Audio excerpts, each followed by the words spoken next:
Good morning everyone, welcome to civil services study. Practice set number 456 पर आ जाइए UPPCS के लिए। इस टेस्ट सीरीज़ की प्लेलिस्ट बना रखी है, वहाँ पर आप टेस्ट नंबर 1 से लेकर 456 तक पहुँच सकते हो। डिस्क्रिप्शन बॉक्स में उसका लिंक है। तो चलिए स्टार्ट करते हैं प्रैक्टिस टेस्ट। तो उसे 3 सेकेंड का टाइम मिलेगा, अपना भी सोचिएगा क्या आंसर क्या हो सकता है। तो क्वेश्चन नंबर 1 पर आ जाइए। तारों का रंग निम्नलिखित में से किसका सूचक है, बताइए। सूर्य से दूरी का, उसकी ज्योति का, उसकी पृथ्वी से दूरी का या उसके ताप का। कई बार आया होगा ये प्रश्न टेस्ट सीरीज़ में। उसके ताप का सूचक है और कई बार पूछा गया है। ठीक है, यूपीपीएससी अपर सबऑर्डिनेट में, लोअर सबऑर्डिनेट में। तो तारों का रंग जो है उनके ताप का सूचक होता है। किसी तारे का रंग उसके तापमान पर निर्भर करता है, टेम्परेचर पर। और तापमान तारे के द्रव्यमान के कुछ संयोजन और उसके उत्पत्ति काल पर निर्भर करता है। क्वेश्चन नंबर 2 है, हमारी आकाशगंगा वर्गीकृत की गई है सर्पिलाकार गैलेक्सी के रूप में, अंडाकार गैलेक्सी के रूप में, अनियमित गैलेक्सी के रूप में या गोलाकार गैलेक्सी के रूप में। हमारी आकाशगंगा का नाम क्या है? मिल्की वे। ठीक है, दुग्ध मेखला। ठीक है, तो इसको अंडाकार या गोलाकार लाकर गलत मत कर दीजिएगा, क्योंकि यह है सर्पिलाकार। तो देखिए, आकाशगंगा जो है सर्पिलाकार गैलेक्सी के रूप में वर्गीकृत की गई है हमारी। और गैलेक्सी अनेक प्रकार की होती है, जैसे कि अंडाकार, सर्पिलाकार, ठीक है, अनियमित आकार की, गोलाकार।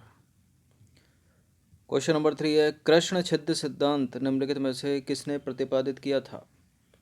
देखिए, कृष्ण छिद्र लिखा जाए या श्याम बीवर लिखा जाए या देवनागरी में ब्लैक होल ही लिखा जाए, ठीक है, तो इसका तो पता ही होगा आपको, एस चंद्रशेखर। ठीक है, कृष्ण छिद्र से या श्याम बीवर से, ठीक है, एक ही बात है। इनसे जो है ये मत खा जाइए कि कौन सी नई थ्योरी आ गई कोई। तो कृष्ण छिद्र या श्याम बीवर या ब्लैक होल सिद्धांत को जो है एस चंद्रशेखर ने प्रतिपादित किया था। क्या होता है ब्लैक होल? देखिए, आसान भाषा में समझे तो ब्लैक होल जो है स्पेस के अंदर, अंतरिक्ष में वह जगह है जहाँ भौतिकी का कोई नियम कानून, ठीक है, लागू नहीं होता वहाँ पर। अर्थात यहाँ समय और स्थान का कोई मतलब नहीं होता। यहाँ बस गुरुत्वाकर्षण और अंधकार है। ठीक है, इसका गुरुत्वाकर्षण इतना शक्तिशाली होता है ब्लैक होल का कि इसके खिंचाव से जो है प्रकाश को भी अवशोषित कर लेता है। इसका मतलब यह हुआ कि इसमें कुछ भी डालोगे वो बाहर नहीं निकलेगा। ब्लैक होल कहाँ से बनते हैं? ब्लैक होल देखिए, एक जो स्टार होता है, तारा जो है, वही सिकुड़ने लगता है और इतना सिकुड़ जाता है कि उसका गुरुत्वाकर्षण सिकुड़ते सिकुड़ते इतना अधिक हो जाता है कि जो है खुद को ही जो है वो अंदर की तरफ समेट लेता है पूरा।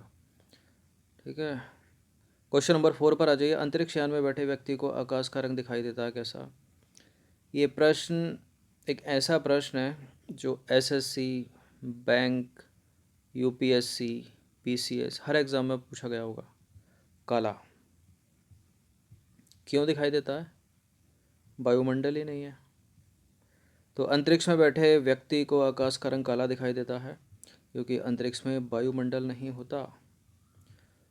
क्वेश्चन नंबर 5 पर आ जाइए। महाविस्फोट सिद्धांत निम्नलिखित में से किससे संबंधित है?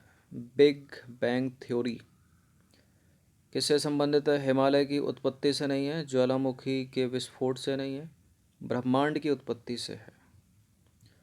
तो देखिए, महाविस्फोट सिद्धांत यानी बिग बैंग थ्योरी जो है ब्रह्मांड की उत्पत्ति, आकाशगंगा तथा सौरमंडल की उत्पत्ति से संबंधित है। ठीक है, इस सिद्धांत का प्रतिपादन जॉर्ज लेमेंतेयर ने किया था। ये कौन है? एक वैज्ञानिक है। तो ब्रह्मांड के अंदर ही सब कुछ आ गया ना हमारा, आकाशगंगा भी आ गई, सौरमंडल भी आ गया। क्वेश्चन नंबर 6 पर आ जाइए। हमारी आकाशगंगा के केंद्र की परिक्रमा करने में सूर्य को समय लगता है कितना? 25 करोड़ वर्ष। Option number C. तो देखिए, हमारी आकाशगंगा के केंद्र की परिक्रमा करने में सूर्य को लगभग 25 करोड़ वर्ष का समय लगता है और परिक्रमा की यह अवधि ब्रह्मांड वर्ष मतलब कॉस्मिक ईयर कहलाती है। एक निश्चित आकृति में व्यवस्थित तारों का समूह निम्नलिखित में से क्या कहलाता है? एक निश्चित आकृति में व्यवस्थित तारों का समूह आकाशगंगा तो नहीं कहलाएगा, एंड्रोमेडा भी नहीं कहलाता, सरस्वती सुपर क्लस्टर भी नहीं कहलाता, नक्षत्र कहलाता है, कॉन्स्टेलेशन। तो देखिए, खगोल शास्त्र में आकाश में दिखने वाले कुछ लगभग बराबर चमकीले तारों का ऐसा समूह जो हमें एक निश्चित आकृति में व्यवस्थित प्रतीत होता है नक्षत्र कहलाता है। कॉन्स्टलेशन, यह एसएससी, सीपी और सीजीएल का फेवरेट वन वर्ड है। ठीक है, वन वर्ड सब्स्टिट्यूशन जो पूछे जाते हैं, बहुत पूछा गया है। कॉन्स्टलेशन, नक्षत्र। इस प्रश्न को पहले भी देखा होगा टेस्ट सीरीज में। एक व्यक्ति काली अंधेरी रात में खड़ा है। ठीक है, एक व्यक्ति काली अंधेरी रात में खड़ा है। वो कहाँ खड़ा है? रेगिस्तान में अकेला खड़ा है। उसे अपने गांव जाना है जो वहाँ से पूर्व में 5 किलोमीटर की दूरी पर है या दूरी पर था। तो मान लीजिए ये उत्तर दिशा की ओर है, नॉर्थ ये हो गया, और ये हो गया वेस्ट, ये हो गया ईस्ट, नीचे हो गया साउथ। तो इसका घर है इधर की तरफ, पूरब में 5 किलोमीटर की दूरी पर उसके पास कोई दिशा ज्ञान करने के लिए यंत्र नहीं था। उसने ध्रुव तारे को पहचान लिया। अब उसको गांव पहुंचने के लिए निम्नलिखित में से कौन सा मार्ग अपनाना अधिकतम सुविधाजनक होगा? अब मुद्दा यह है कि आपको यह पता होना चाहिए कि ध्रुव तारा जो है कौन सी दिशा में दिखाई देता है। ठीक है, ये पता होगा तभी आंसर इसका निकलेगा, वरना गलत हो जाएगा 1/3। तो उत्तर दिशा में दिखाई देता है ध्रुव तारा। तो मान लीजिए उत्तर दिशा की ओर मुँह करके खड़ा है, ध्रुव तारा उत्तर दिशा में दिखाई दे रहा है और इसको जाना है पूरब में, वहाँ से 5 किलोमीटर की दूरी पर। तो अब इसको क्या करना पड़ेगा? ये जो है ध्रुव तारे को अपनी बाईं ओर रखे, मतलब अपना मुंडी को इधर कर ले। ठीक है, तो इसका लेफ्ट हैंड इधर हो जाएगा, राइट हैंड नीचे साउथ की तरफ हो जाएगा। तो ध्रुव तारे को बाईं ओर मानकर जो है पूरब की तरफ चलना सामने की तरफ चलना शुरू कर देगा। तो ये अपने घर पहुंच जाएगा। ईस्ट में 5 किलोमीटर, पूरब में 5 किलोमीटर। तो ध्रुव तारे को अपनी बाईं ओर रखकर चलेगा तो अपने घर पहुंच जाएगा वो 5 किलोमीटर ईस्ट में। तो ध्रुव तारा देखिए उत्तर दिशा में चमकता है, अतः पूर्व की ओर जाने के लिए ध्रुव तारे को अपनी बाईं ओर लेफ्ट हैंड साइड पर रखना पड़ेगा और सामने चलना पड़ेगा। क्वेश्चन नंबर 9 पर आ जाइए। जिस तारामंडल के तारे ध्रुव तारे की ओर संकेत करते हैं वह उसको बोलते हैं सप्तऋषि मंडल। तो ध्रुव तारे का संकेत जो है सप्तऋषि तारामंडल से प्राप्त होता है। क्वेश्चन नंबर 10 पर आ जाइए। वैज्ञानिक जिन्होंने सबसे पहले खोज की थी कि पृथ्वी सूर्य के चारों ओर घूमती है, इस प्रश्न का उत्तर तो कम से कम 90% को पता ही होगा। कौन थे वो? आइंस्टीन? नहीं, कोपरनिकस। तो देखिए 1514 में कोपरनिकस ने बताया है कि पृथ्वी जो है ना, पृथ्वी वो सूर्य के चारों ओर परिक्रमा करती है, सूर्य जो है स्टेबल है। क्वेश्चन नंबर 11 पर आ जाइए। निम्नलिखित कथनों पर विचार करेंगे। दो स्टेटमेंट है यहाँ पर, बताना कि इनमें से कौन सा करेक्ट होगा। तारों से मुक्त होने वाली ऊर्जा, ऊष्मा और प्रकाश का कारण नाभिकीय संलयन अभिक्रिया है। तारों में 1 डिग्री सेल्सियस से लेकर डेढ़ रुकिए तारों में 1 करोड़ डिग्री सेल्सियस से लेकर 1.5 करोड़ डिग्री सेल्सियस तापमान पर हाइड्रोजन के परमाणु आपस में सम्मिलित होकर हीलियम का निर्माण करते हैं। करेक्ट है क्या? हीलियम का करते हैं, ऑर्गन का करते हैं? हीलियम का ही करते हैं। करेक्ट है दोनों के दोनों स्टेटमेंट, सी है इसका आंसर। क्वेश्चन नंबर 12 पर आ जाइए। सूर्य का प्रभाव मंडल प्रकाश के अपवर्तन से उत्पन्न होता है। सूर्य का प्रभाव मंडल प्रकाश के अपवर्तन से उत्पन्न होता है। स्तरीय मेघों के जलवाष्प से? नहीं। पक्षाप कपासी मेघों के हिम स्फटिकों में?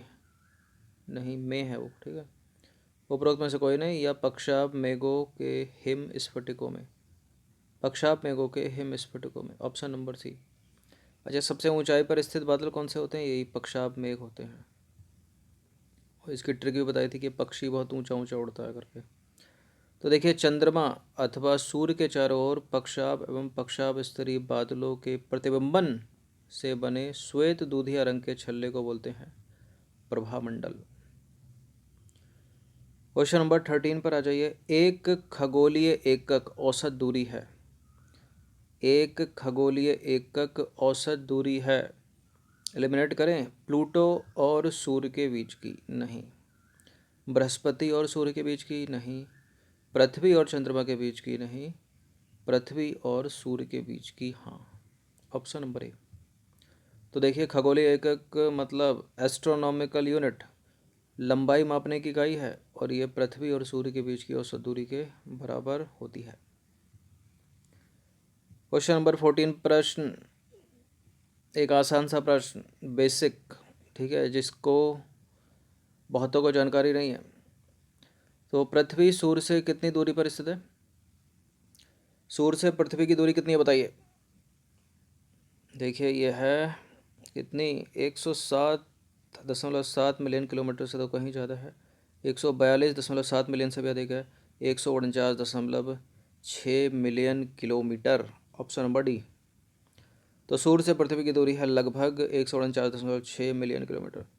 ऐसे प्रश्न पता होने चाहिए, ये कब कहाँ कौन पूछ ले, दोस्त पूछ ले, ठीक है, रिलेटिव पूछ ले, या फिर इंटरव्यूअर पूछ ले, आपका बच्चा ही पूछ सकता है। क्वेश्चन नंबर 15 पर आ जाइए। पृथ्वी सूर्य से निकटतम दूरी पर होती है। ये प्रश्न भी इम्पोर्टेंट है और बहुत कन्फ्यूज़न होता है। पृथ्वी सूर्य से निकटतम दूरी पर कब होती है? ये तो हो गया सन, और ये हो गई अपनी अर्थ। ऊपर का हो गया उत्तरी गोलार्ध, नीचे का हो गया दक्षिणी गोलार्ध। तो देखिए कुछ लोग सोचते हैं कि पृथ्वी सूर्य से निकटतम दूरी पर होगी, यानी कि गर्मी बढ़ जाएगी, पास आ गई, गर्मी बढ़ जाएगी, तो ये होगा गर्मी में। मतलब यहाँ गर्मी का महीना कौन सा है? 2 है, मार्च है, जुलाई। तो जुलाई में ज़्यादा पड़ती होगी, तो जुलाई लगा देते हैं, तो जो कि गलत उत्तर है। ठीक है, पृथ्वी सूर्य से सबसे निकटतम दूरी पर होती है 3 जनवरी को। ठीक है, इसमें निकटतम का ये मतलब नहीं है कि पास आ गई, वायुमंडल है तो ठीक है, बात अलग पलट जाती है। तो यहाँ उत्तर हो जाएगा, निकटतम दूरी पर होगी 3 जनवरी को, और दूरी अधिकतम होगी, बचपन में पढ़ा होगा आपने, उपसौर अपसौर, वो होगी 4 जुलाई को। यहाँ उत्तर क्या है फिलहाल? ऑप्शन नंबर ए, 3 जनवरी को। तो पृथ्वी सूर्य से निकटतम दूरी पर 3 जनवरी को होती है, और इस स्थिति को जो है पेरीहेलियन यानी उपसौर कहते हैं। इसके विपरीत 4 जुलाई को पृथ्वी सूर्य से सर्वाधिक दूरी पर होती है, और इस स्थिति को जो है एपीहेलियन यानी अपसौर कहते हैं। तो देखिए, अगर हिंदी में भी आपको थोड़ा कन्फ्यूज़न हो, तो ये रहा सूर्य और ये रही पृथ्वी, ठीक है, अर्थ, और ये हो गया सन। अब देखिए अप का मतलब है ऊपर, ठीक है, अप का मतलब है क्या है? ऊपर। अब जैसे हम यहाँ हैं और आकाश कहाँ है? अप, ऊपर, तो कितना दूर है? तो इसी तरह से याद कर लीजिए, अप मतलब ऊपर, मतलब दूरी, तो यानी दूर वाली स्थिति 4 जुलाई, और निकटतम वाली स्थिति उप, ठीक है, उपसौर, इस तरह से याद। तो अप को अलग कर लीजिए और निकटतम वाली उपसौर ही बची फिर, ठीक है, पेरीहेलियन एपीहेलियन, इंग्लिश में भी याद रखना है इसको, क्योंकि ऐसे ही पूछ लेते हैं देवनागरी में लिख के हिंदी में। तो चलिए, ये कितने 15 प्रश्न थे ज्योग्राफी के, इनकी प्रैक्टिस एक बार कर लीजिएगा। धन्यवाद।